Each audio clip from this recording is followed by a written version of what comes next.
ವಿಜಯಪುರ ಜಿಲ್ಲೆಯನ್ನು ನಾನು ನೋಡಲ್ ಜಿಲ್ಲೆಯಾಗಿ ವಿಜಯಪುರ ತಾಲೂಕನ್ನು ನೋಡಲ್ ತಾಲೂಕಾಗಿ ಆರಿಸ್ಕೊಂಡಂಥ ನಂತರ ಎರಡನೇ ಬಾರಿಗೆ ನಾನು ಬರ್ತಾಯಿದ್ದೇನೆ. ವಿಧಾನ ಪರಿಷತ್ತಿನ ಅಧಿವೇಶನದ ಮುಗಿಸಿ ನೇರವಾಗಿ ನಾನು ಇಲ್ಲಿಗೆ ಬರ್ತಾಯಿದ್ದೇನೆ. ವಿಧಾನ ಪರಿಷತ್ತಿನ ಅಧಿವೇಶನದ ಕೊನೆಯ ದಿನ ನಡೆದಿರುವಂಥ ಘಟನೆಯನ್ನು ರಾಜ್ಯದಾದ್ಯಂತ ಎಲ್ಲರೂ ಕೂಡ ಗಮನಿಸಿದ್ದಾರೆ. ಮಾಧ್ಯಮಗಳು ಅದನ್ನು ಚೆನ್ನಾಗಿ ಕವರ್ ಮಾಡಿದೆ. ಆದರೆ ಕೊನೆಯ ದಿನ ನಮ್ಮ ಸತ್ಸಂಪ್ರದಾಯಕ್ಕೆ ಚ್ಯುತಿ ಬರುವಂತಹ ರೀತಿಯ ಘಟನೆಗಳು ನಡೀತು. ಸದನ ಯಾವತ್ತೂ ಕೂಡ ಅದರದೇ ಆದಂಥ ಒಂದು ಘನತೆಯನ್ನು ಕಾಯ್ಕೊಂಡಿದೆ. ಅದರಂತೆಯೇ ಎಲ್ಲರೂ ಕೂಡ ನಾವು ನಡ್ಕೊಳ್ಳುವಂಥದ್ದು ನಮ್ಮ ಜವಾಬ್ದಾರಿಯಾಗಿದೆ. ಆ ಜವಾಬ್ದಾರಿಗೆ ಅನುಗುಣವಾಗಿ ನಾವೆಲ್ಲರೂ ಕೂಡ ನಡ್ಕೊಳ್ಳುವಂಥದ್ದು ಅಲ್ಲಿನ ಸತ್ಸಂಪ್ರದಾಯ. ಅಲ್ಲಿ ನಡೆದಂಥ ಒಂದು ಘಟನೆ, ಅದು ಎಲ್ಲದಕ್ಕೂ ಪೂರ್ತಿ ಹೊಣೆ ನಮ್ಮ ವಿಧಾನ ಪರಿಷತ್ತಿನ ಸಭಾಪತಿಗಳು. ವಿಧಾನ ಪರಿಷತ್ತಿನ ಸಭಾಪತಿಗಳು ತಮ್ಮ ರೂಲಿಂಗನ್ನು ಕೊಟ್ಟ ನಂತರ ನಮ್ಮ ರಾಷ್ಟ್ರಗೀತೆಯೊಂದಿಗೆ ಕಾರ್ಯಕ್ರಮ ಮುಕ್ತಾಯ ಆಯಿತು. ಮುಕ್ತಾಯ ಆದ ನಂತರ ಆಡಳಿತ ಪಕ್ಷದ ಸದಸ್ಯರು ಪ್ರತಿಕ್ರಿಯಿಸಿದಂಥ ರೀತಿ, ಅವರು ಆಡಿದಂಥ ಮಾತುಗಳು ಮತ್ತು ಅದಕ್ಕೆ ಪೂರಕವಾಗಿ ನಿಂತಂತೆ ಉಪಮುಖ್ಯಮಂತ್ರಿಗಳು, ಸಚಿವ ಸಂಪುಟದ ಸಚಿವರು ಮತ್ತು ಮೇಲ್ಮನೆ ಸದಸ್ಯರು ನಡ್ಕೊಂಡಂಥ ರೀತಿ, ಆಡಿದಂಥ ಮಾತುಗಳು ಖಂಡಿತ ಅಕ್ಷಮ್ಯ ಅಪರಾಧ. ಹಾಗೆಯೇ ಆ ಒಂದು ಮನೆಗೆ ಗೌರವ ತರುವಂಥ ಸಂಗತಿ ಅಲ್ಲ.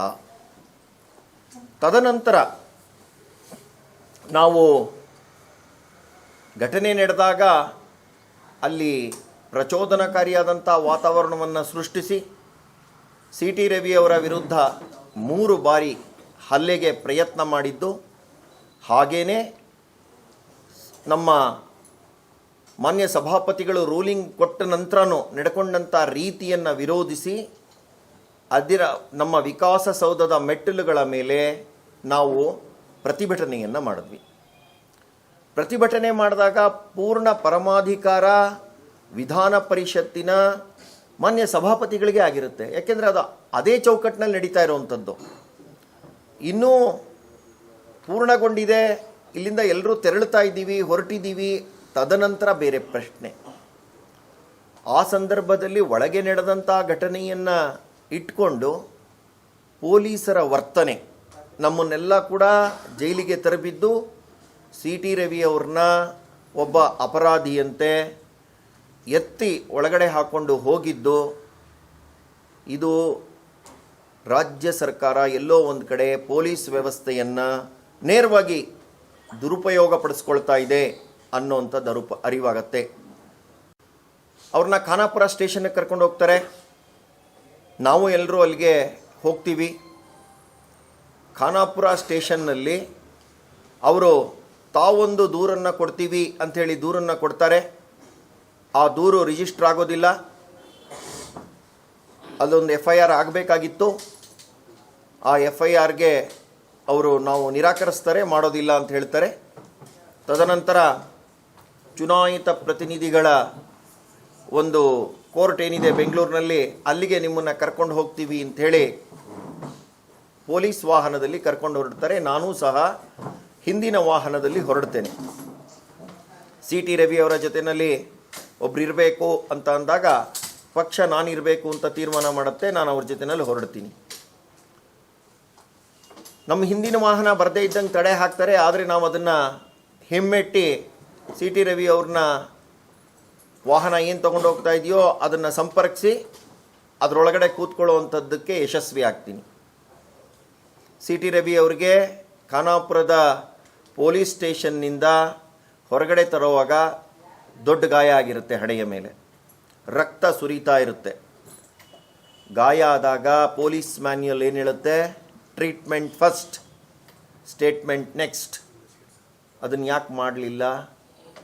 ಮಧ್ಯರಾತ್ರಿ 3:30 ಗಂಟೆಯ ಹೊತ್ತಿಗೆ ಅವರಿಗೆ ಫಸ್ಟ್ ಏಡ್ ಕೊಡ್ತಾರೆ. ಅದು ಯಾರು? ಒಬ್ಬರು ಡಾಕ್ಟ್ರಲ್ಲ, ಯಾರು ಪ್ಯಾರಾಮೆಡಿಕೋಸ್ ಇರ್ತಾರೋ ಅವ್ರನ್ನ ಕರೆದು ಅವರಿಂದ ಫಸ್ಟ್ ಏಡಿನ ಪೂರ್ತಿ ಮೆಟೀರಿಯಲ್ಲು ಅಲ್ಲಿಲ್ಲ. ಬರೀ ಆ ಜಾಗವನ್ನು ಸ್ವಚ್ಛಗೊಳಿಸಿ, ಮುಖದ ಮೇಲೆ ಹರಿದಿದ್ದಂಥ ರಕ್ತವನ್ನು ಸ್ವಚ್ಛಗೊಳಿಸಿ ಒಂದು ಬ್ಯಾಂಡೇಜನ್ನು ಕಟ್ತಾರೆ. ಇದಿಷ್ಟೇ ಫಸ್ಟ್ ಏಡ್ ಅವ್ರಿಗೆ ಸಿಕ್ಕಿದ್ದು. ಮೆಡಿಕಲ್ ಟ್ರೀಟ್ಮೆಂಟ್ ಸಿಗಬೇಕಾಗಿತ್ತು ತತ್ಕ್ಷಣ. ಮೆಡಿಕಲ್ ಟ್ರೀಟ್ಮೆಂಟು ಅಂದರೆ ಒಬ್ಬ ಜವಾಬ್ದಾರಿಯುತವಾದಂತಹ ಮೆಡಿಕಲ್ ಆಫೀಸರ್ ಅವ್ರನ್ನ ಚೆಕಪ್ ಮಾಡಿ ಅವರ ದೈಹಿಕ ಸ್ಥಿತಿ ಹೇಗಿದೆ, ಮಾನಸಿಕವಾದಂಥ ಸ್ಥಿತಿ ಹೇಗಿದೆ ಅನ್ನೋದನ್ನು ಸರ್ಟಿಫೈ ಮಾಡಬೇಕಿತ್ತು. ತದನಂತರವೇ ಅವ್ರನ್ನ ಬೆಂಗಳೂರಿಗೆ ಕರ್ಕೊಂಡು ಹೋಗಬೇಕಾಗಿತ್ತು. ಬೆಂಗಳೂರಿಗೆ ಕರ್ಕೊಂಡು ಹೋಗ್ತೀವಿ ಅಂತ ಹೊರಟವರು ಖಾನಾಪುರದಿಂದ ಕಿತ್ತೂರು ಮಾರ್ಗವಾಗಿ ಬೆಂಗಳೂರಿನ ಹಾದಿಯನ್ನು ಹಿಡಿತಾರೆ. ತದನಂತರ ಧಾರವಾಡದ ಹೈಕೋರ್ಟಿನ ಕಟ್ಟಡವೂ ನಮಗೆ ಕಾಣಿಸ್ತಾ ಇರುತ್ತೆ. ಅಲ್ಲಿಂದ ಎಡಗಡೆಗೆ ತಿರುಗಿಸ್ತಾರೆ. ಮತ್ತೆ ಬೆಳಗಾವಿ ಜಿಲ್ಲೆಯೊಳಕ್ಕೆ ಬರುತ್ತೆ. ಸೌದತ್ತಿ ಕಡೆ ಬರ್ತಾರೆ. ಹಾಗೆಯೇ ಅಲ್ಲಿರುವಂತಹ ಉಳಿದಂತಹ ಎಲ್ಲ ತಾಲೂಕು ಕೇಂದ್ರಗಳಲ್ಲಿ ನಮ್ಮನ್ನು ಸುತ್ತಾಡಿಸ್ತಾರೆ. ರಾಯಗಢಕ್ಕೆ ಕರ್ಕೊಂಡು ಹೋಗ್ತಾರೆ, ಯಾದವಾಡಕ್ಕೆ ಕರ್ಕೊಂಡು ಹೋಗ್ತಾರೆ, ಎಲ್ಲ ಕಡೆನೂ ಕರ್ಕೊಂಡು ಹೋಗ್ತಾ ಇರ್ತಾರೆ. ಯಾಕೆ ಕರ್ಕೊಂಡು ಹೋಗ್ತಾ ಇದ್ದಾರೆ ಅಂತ ನಾವು ಪ್ರಶ್ನೆ ಮಾಡ್ತೀವಿ, ಕೇಳ್ತೀವಿ. ನಾವು ಅಪರಾಧಿಗಳ, ನಾವು ಟೆರರಿಸ್ಟ್ಗಳ, ನಮ್ಮ ಹತ್ರ ಬಾಂಬ್ ಇತ್ತಾ, ನಮ್ಮ ಹತ್ರ ಗನ್ ಇದೆಯಾ, ನಾವೇನಾದರೂ ಈ ರಾಜ್ಯದ ವಿರುದ್ಧ ಷಡ್ಯಂತ್ರ ರಚಿಸಿದೀವ? ನಮ್ಮ ಪ್ರಶ್ನೆಗಳಿಗೆ ಅವ್ರ ಹತ್ರ ಉತ್ತರ ಇಲ್ಲ. ಮೇಲಿನ ಆದೇಶ ಆಗಿದೆ. ಮತ್ತು ನಮ್ಮನ್ನು ಕರ್ಕೊಂಡು ಹೋಗ್ತಾ ಇದ್ದಂಥವ್ರಿಗೆ ಎಲ್ಲಿಗೆ ಕರ್ಕೊಂಡು ಹೋಗಬೇಕು, ಯಾಕೆ ಕರ್ಕೊಂಡು ಹೋಗಬೇಕು ಅನ್ನುವಂಥ ನಿಚ್ಚಳವಾದಂಥ ಗೊತ್ತು ಗುರಿ ಇಲ್ಲ. ಅವರಿಗೆ ಫೋನ್ ಬರ್ತಾ ಇತ್ತು ನಿರಂತರವಾಗಿ. ಆ ಫೋನನ್ನು ಆಧರಿಸಿ ಅವರು ನೇರವಾಗಿ ಹೋಗೋ, ಇಂಥ ಕಡೆ ನಿಲ್ಲೋ, ಮತ್ತೆ ಬಲಗಡೆಗೆ ತಗೋ. ನಮ್ಮನ್ನು ಕರ್ಕೊಂಡು ಹೋಗಿದ್ದಂಥ ಜಾಗ ದಟ್ಟವಾಗಿದ್ದಂಥ ಕಬ್ಬಿನ ಗದ್ದೆಗಳ ಮಧ್ಯಕ್ಕೆ ಕರ್ಕೊಂಡೋಗಿ ಗಾಡಿ ನಿಲ್ತು. ತದನಂತರ ಕ್ವಾರೆ, ಅದು ಎಂಡದು ಅಂತಹ ಒಂದು ಕ್ವಾರೆಗೆ ಕರ್ಕೊಂಡೋಗಿ ನಮ್ಮ ಗಾಡಿಯನ್ನು ನಿಲ್ಲಿಸಿದ್ರು. ತದನಂತರ ದಟ್ಟ ಕಾನನ, ಅದರ ಮಧ್ಯದಲ್ಲಿ ನಮ್ಮ ಗಾಡಿಯನ್ನು ನಿಲ್ಲಿಸಿದ್ರು. ಯಾಕೆ? ರಾಜ್ಯ ಸರ್ಕಾರ ಉತ್ತರ ಕೊಡಬೇಕು ಇದಕ್ಕೆ.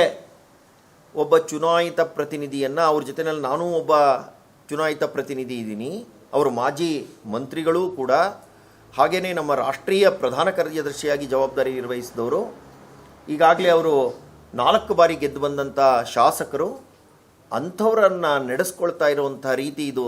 ರಾಜ್ಯ ಸರ್ಕಾರ ಯಾಕೆ ಈ ರೀತಿ ಮಾಡಿದ್ರಿ ಅನ್ನೋವಂಥದ್ದಕ್ಕೆ ಉತ್ತರ ಕೊಡಬೇಕು. ರಾಜಕೀಯವಾಗಿ ಅವ್ರನ್ನ ಮುಗಿಸೋವಂಥ ಸಂಚ, ದೈಹಿಕವಾಗಿ ಅವ್ರನ್ನ ಎಲಿಮಿನೇಟ್ ಮಾಡಬೇಕು ಅನ್ನೋವಂಥ ಪ್ಲ್ಯಾನ. ಆ ಸಮಯದಲ್ಲಿ ನಾವು ರಸ್ತೆಗಿಳಿದು ಪ್ರತಿಭಟನೆ ಮಾಡಿದ್ವಿ. ನಿಮಗೆ ಆ ರೀತಿ ಸೂಚನೆ ಇದ್ದರೆ ನಾವಿಬ್ಬರು ನಿಮ್ಮ ಎನ್ಕೌಂಟರ್ಗೆ ತಯಾರಾಗಿದ್ದೀವಿ. ನಮ್ಮನ್ನು ನೀವು ರಸ್ತೆ ಮಧ್ಯದಲ್ಲೇ ಎನ್ಕೌಂಟರ್ ಮಾಡಬಹುದು.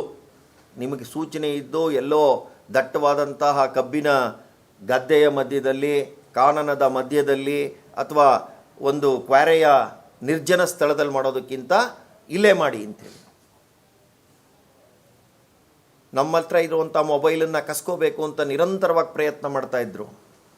ಯಾಕೆ ಮೊಬೈಲ್ನ ಕಸ್ಕೊಳ್ಳೋವಂಥದ್ದು? ಯಾಕೆ? ಸೇಫೆಸ್ಟ್ ಪ್ಲೇಸ್ ಅಂತಂದರೆ ಒಂದು ಪೊಲೀಸ್ ಸ್ಟೇಷನ್ನಲ್ಲಿ ಇಡ್ಬೋದಾಗಿತ್ತಲ್ಲ. ಪೊಲೀಸ್ ಪ್ರೊಟೆಕ್ಷನ್ನಲ್ಲಿ ಒಂದು ಸ್ಟೇಷನ್ನಲ್ಲಿ ಇಡುವಂಥ ವ್ಯವಸ್ಥೆ ಇಡೀ ಬೆಳಗಾವಿ ಜಿಲ್ಲೆಯಲ್ಲಿ ಇಲ್ವೇನು? ಹಾಗಾದರೆ ಪೊಲೀಸಿನ ಮೇಲಧಿಕಾರಿಗಳಿಗೆ ಸೂಚನೆ ಏನು ಕೊಟ್ಟಿದ್ರಿ? ಧಮಕಿ ಹಾಕಿದ್ದು ವಿಧಾನಸೌಧದ ಒಳಗೆ ಹೇಗಿತ್ತು ಅಂತಂದರೆ, ಸಿ.ಟಿ. ರವಿ, ನಿನ್ನ ಹೆಣ ನಿನ್ಗೂರ್ಗೆ ಹೋಗುತ್ತೆ. ಇದು ಒಂದು ಸಭ್ಯ ಸಮಾಜ ವಿಧಾನ ಪರಿಷತ್ತಿನ ಒಳಗಡೆ ಮಾಡುವಂಥ ಘೋಷಣೆಗಳೇನು? ನಿನ್ನನ್ನು ನೋಡ್ಕೋತೀವಿ, ಮುಗಿಸ್ಬಿಡ್ತೀವಿ ನಿನ್ನ. ಏನು ಮಾಡಕ್ಕೆ ಹೊರಟಿದ್ದೀರಿ ರಾಜ್ಯವನ್ನು? ಯಾವ ರೀತಿ ರಾಜ್ಯವನ್ನು ತಗೊಂಡು ಹೊರಟಿದ್ದೀರಿ? ಜನತೆ ನಿಮ್ಮನ್ನು ನೆಚ್ಚಿ ಇಷ್ಟು ದೊಡ್ಡ ಮೆಜಾರಿಟಿ ಕೊಟ್ಟಿರೋವಂಥದ್ದು ಈ ರೀತಿ ಒಬ್ಬ ಚುನಾಯಿತ ಪ್ರತಿನಿಧಿಯನ್ನು ಮುಗಿಸ್ತೀವಿ ಅಂಥೇಳಿ ಧಮಕಿ ಹಾಕಕ್ಕ? ತದನಂತರ ಇಡೀ ರಾತ್ರಿ ಸುಮಾರು 600 ಕಿಲೋಮೀಟರ್ಗೂ ಹೆಚ್ಚು ಸುತ್ತಾಡಿಸಿ 5:15 ಹೊತ್ತಿನಲ್ಲಿ ದೊಡ್ಡ ಪೊಲೀಸ್ ಫೋರ್ಸನ್ನು ಬಳಸಿ ಬೆಳಗಾವಿ SP ಅವರು ನನ್ನನ್ನು ಅವರಿಂದ ಬೇರ್ಪಡಿಸ್ತಾರೆ. ನನ್ನನ್ನು ಇನ್ನೊಂದು ಜೀಪ್ನಲ್ಲಿ ತುಂಬಿಕೊಂಡು ಬೇರೆ ಕಡೆ ಕರ್ಕೊಂಡು ಹೋಗ್ತಾರೆ. ನಾನು ಎಷ್ಟೇ ಪ್ರತಿಭಟನೆ ಒಡ್ಡಿದ್ರೂ ಕೂಡ ಅಲ್ಲಿರೋದಕ್ಕೆ 10-12 ಜನ ಪೊಲೀಸ್ನವರು ಬಲವಂತವಾಗಿ ಎತ್ತಾಕೋತಾರೆ. ನಂತರ CT ರವಿ ಅವ್ರನ್ನ ಕರ್ಕೊಂಡು ಹೋಗ್ತಾರೆ. ಆಮೇಲೆ ಅವ್ರು ಎಲ್ಲಿಗೆ ಕರ್ಕೊಂಡು ಹೋದ್ರು, ಯಾಕೆ ಕರ್ಕೊಂಡು ಹೋದ್ರು ಅನ್ನೋದನ್ನು ಕೋರ್ಟಿಗೆ ಅವ್ರನ್ನ ಹಾಜರಿಪಡಿಸೋ ತನಕ ನಮಗೆ ಗೊತ್ತಿಲ್ಲ. ಅವರ ಹೆಂಡತಿಗಾಗಲಿ, ಮನೆಯವ್ರಿಗಾಗಲಿ, ಮಕ್ಕಳಿಗಾಗಲಿ ಪೊಲೀಸ್ನವರು ಈ ರೀತಿ ನಿಮ್ಮ ಮನೆಯವ್ರನ್ನ, ನಿಮ್ಮ ತಂದೆಯವ್ರನ್ನ ನಾವು ಕರ್ಕೊಂಡು ಹೋಗ್ತಾ ಇದ್ದೀವಿ ಅಂತ ವಿಷಯ ತಿಳಿಸ್ಲಿಲ್ಲ. ಬೆಂಗಳೂರಿಗೆ ಕರ್ಕೊಂಡು ಹೋಗ್ತಾ ಇದ್ದೀವಿ ಅನ್ನೋಂಥ ಸಂಗತಿಯನ್ನು ಎಲ್ರಿಗೂ ತಿಳಿಸಿ ದಾರಿ ತಪ್ಪಿಸಿದ್ದು ಏಕೆ? ಮಾಧ್ಯಮ ಮಿತ್ರರು, ನಾನು ಅಭಿನಂದಿಸ್ತೀನಿ ಮಾಧ್ಯಮ ಮಿತ್ರರಿಗೆ.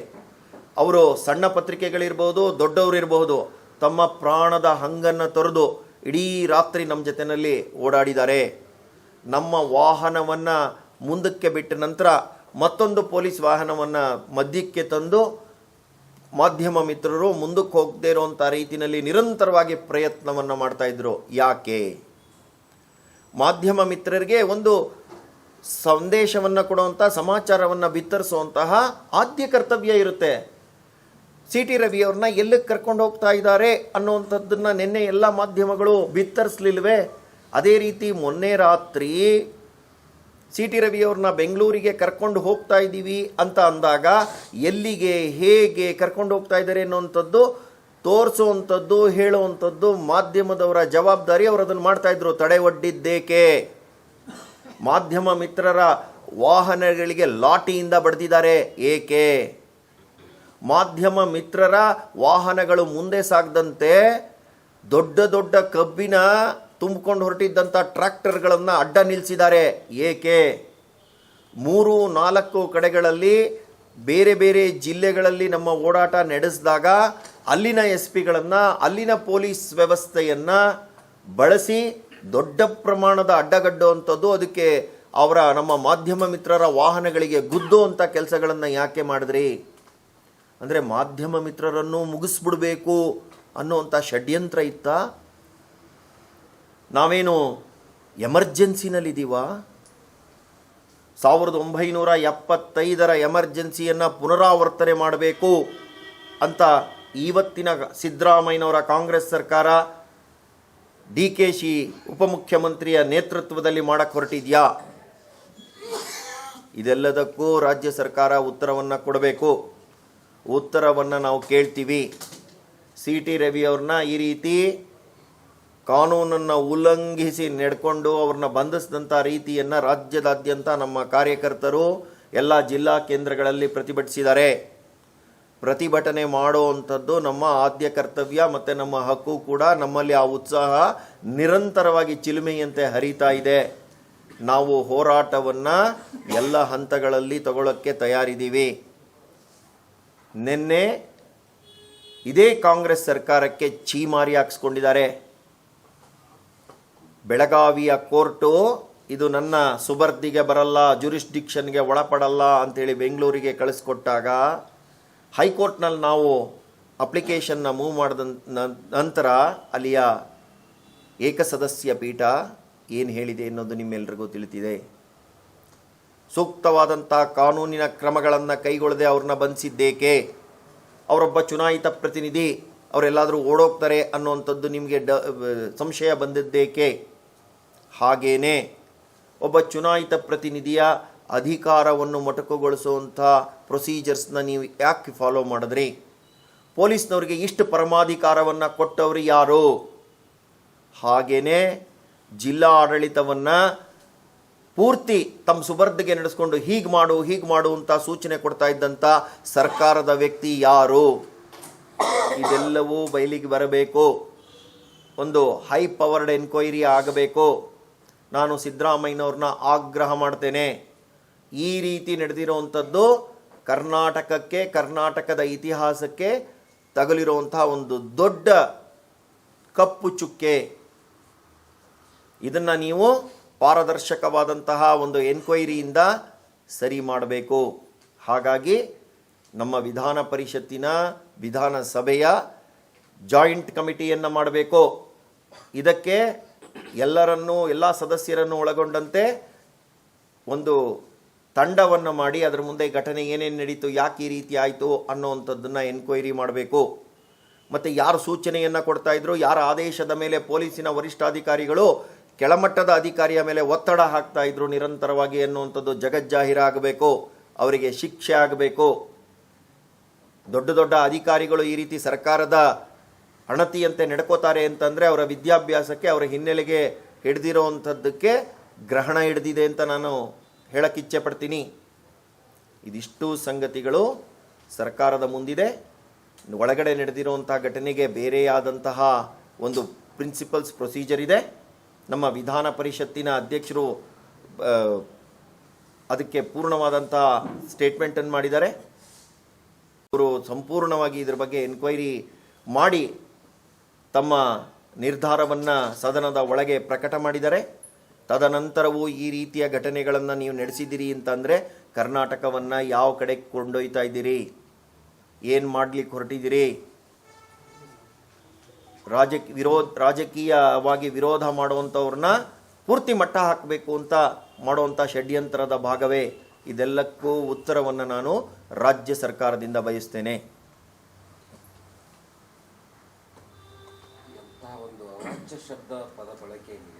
ನೋಡಿ, ಸದನದ ಒಳಗಡೆ ಸದನ ನಡೆಯುವಾಗ ಈ ರೀತಿಯ ಯಾವುದೇ ಶಬ್ದಗಳು ಬಳಕೆಯಾಗಿಲ್ಲ.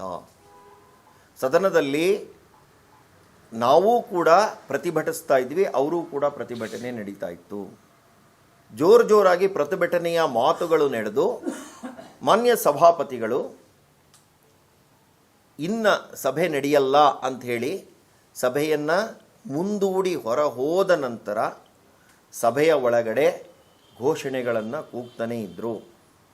ಎಲ್ಲರೂ ಒಂದೇ ಕಡೆ ಇರಲ್ಲ. ಆಗ ಯಾರು ಏನು ಮಾತನಾಡ್ತಾರೆ ಅನ್ನುವಂಥದ್ದು ರೆಕಾರ್ಡ್ ಆಗಲ್ಲ. ಆ ಸಂದರ್ಭದಲ್ಲಿ ನಡೆದಿರುವಂಥದ್ದಕ್ಕೆ ವಿವರಣೆಯ ಅವಶ್ಯಕತೆ ಇದೆ, ಎನ್ಕ್ವೈರಿಯ ಅವಶ್ಯಕತೆ ಇದೆ, ಅದು SFL ರಿಪೋರ್ಟ್ ಬರೋವಂಥ ಅವಶ್ಯಕತೆ ಇದೆ. ಇದೆಲ್ಲದರ ಪರಮಾಧಿಕಾರ ಇರುವಂಥದ್ದು ಮಾನ್ಯ ಸಭಾಪತಿಗಳಿಗೆ. ಪಾಕಿಸ್ತಾನ್ ಜಿಂದಾಬಾದ್ ಅಂತ ಘೋಷಣೆಯನ್ನು ಕೂಗಿದಾಗ ಎಲ್ಲ ಸಚಿವರು ಲಕ್ಷ್ಮೀ ಹೆಬ್ಬಾಳ್ಕರ್ ಅವ್ರನ್ನ ಒಳಗೊಂಡಂತೆ ಏನು ಸ್ಟೇಟ್ಮೆಂಟ್ ಕೊಟ್ಟಿದ್ರು? ಇದು ಸರಿಯಾಗಿ ಕೇಳ್ತಾ ಇಲ್ಲ, ಅಸ್ಪಷ್ಟವಾಗಿದೆ, ಇದಕ್ಕೆ SFL ರಿಪೋರ್ಟ್ ಬೇಕು, ನನಗೆ ಇದನ್ನು ಅವ್ರ ಹೆಸರಿಡಿದು ಜಿಂದಾಬಾದ್ ಅಂತ ಕೇಳಿಸ್ತಾ ಇದೆ ಅಂತ ಹೇಳಿರಲಿಲ್ಲವೇ? ಇದು ಅಷ್ಟು ಸ್ಪಷ್ಟವಾಗಿ ಗೋಚರಣೆ ಆಗಿದೆ ಅಂತ ಹೇಳಿ ನಿಮ್ಮ ಗಮನಕ್ಕೆ ಹೇಗೆ ಬಂದುಬಿಡುತ್ತೆ? ಹಾಗಾಗಿ ಇದು ಮಾನ್ಯ ಸಭಾಪತಿಗಳ ಪರಮಾಧಿಕಾರ. ಅವರು ಯಾವ ನಿರ್ಣಯನ ಬೇಕಾದರೂ ತಗೊಳ್ಬಹುದು. ಅವ್ರು ಏನು ನಿರ್ಣಯವನ್ನು ತಗೊಂಡು ಅದರಲ್ಲಿ ಏನು ಹೇಳ್ತಾರೋ ಅದಕ್ಕೆ ನಾವೆಲ್ಲರೂ ಬದ್ಧರಾಗಿರ್ತೀವಿ.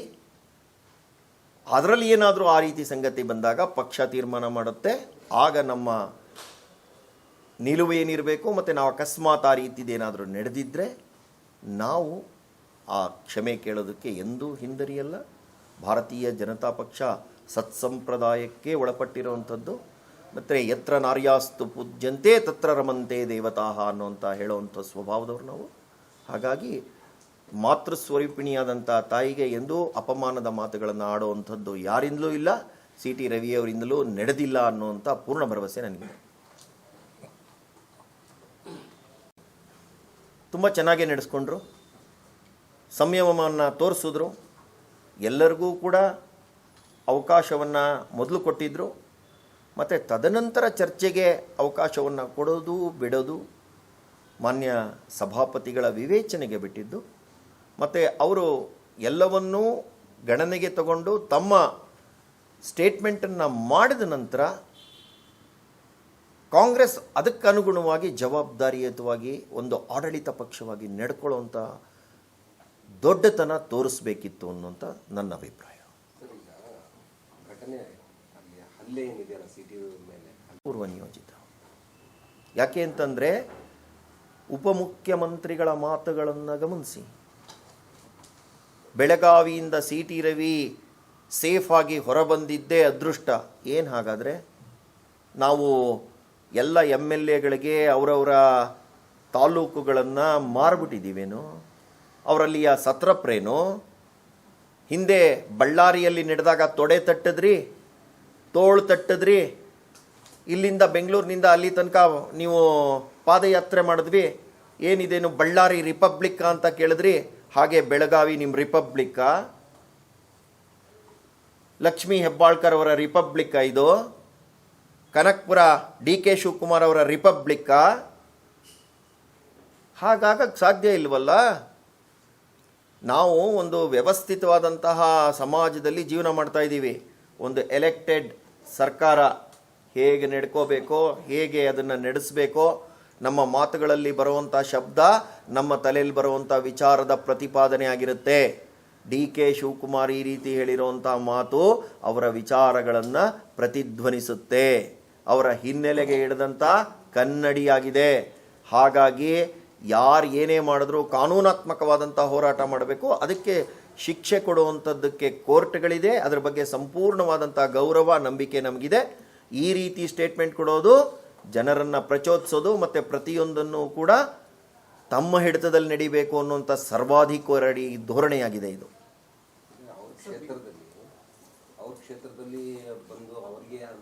चांदनी फंक्शन हॉल का बड़ा धमाका ऑफर, 15 साल पूरे होने की खुशी में 35% का डिस्काउंट। शादी, engagement, birthday party, anniversary, school gathering, राजनीतिक और सामाजिक फंक्शन जैसे और भी फंक्शंस के लिए चांदनी फंक्शन हॉल बेहतरीन क्वालिटी सर्विस और सुविधाओं के साथ अपने कामयाबी के 15 साल पूरे होने पर अब आपके लिए लाया है अपने किराए में धमाकेदार ऑफर, वह भी 35% डिस्काउंट और फ्री अट्रैक्टिव रूफ डेकोरेशन के साथ।